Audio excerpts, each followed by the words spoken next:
Корона кризата лани изеде речиси 6800 работни места во текстилната индустрија.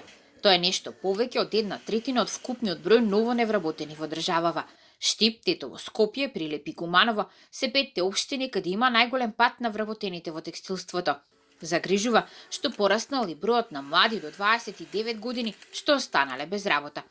Освен Штип и Прилеп, на оваа неславна листа се и Струмица, Радовиш и Кочани. Остов за намалувањето во најголем дел не се откази, туку истекна договорот на определено време, покажало истражувањето на невладината Змај. Во 2020 година овој основ бележи раст од 123%.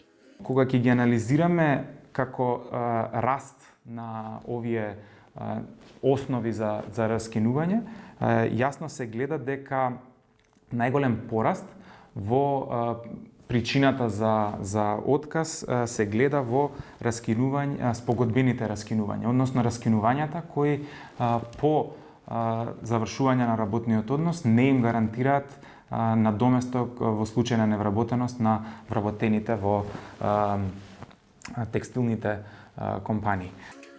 Очекувано овие превирања во текстилството најмногу ќе го погодат истокот од државата, бидејќи дури 40% од текстилните фабрики се лоцирани во овој регион. Работодавачите сметаат дека ако прекине владината субвенција на плати, може да следи нов бран на отпуштања.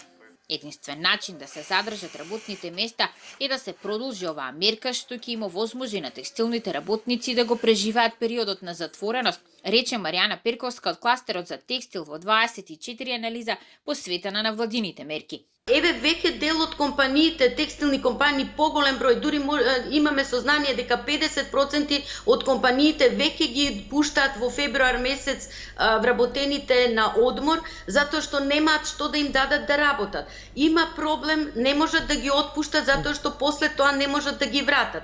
Според проценките на компаниите, кризата би можела да потрае до мај, но бизнисот бара собранието што поскоро да го донесе последниот сет мерки, каде се предвидува субвенција на платите за февруари. Текстилството вработува над 30.000 луѓе во државата, а во вкупниот извоз учествува со 10%.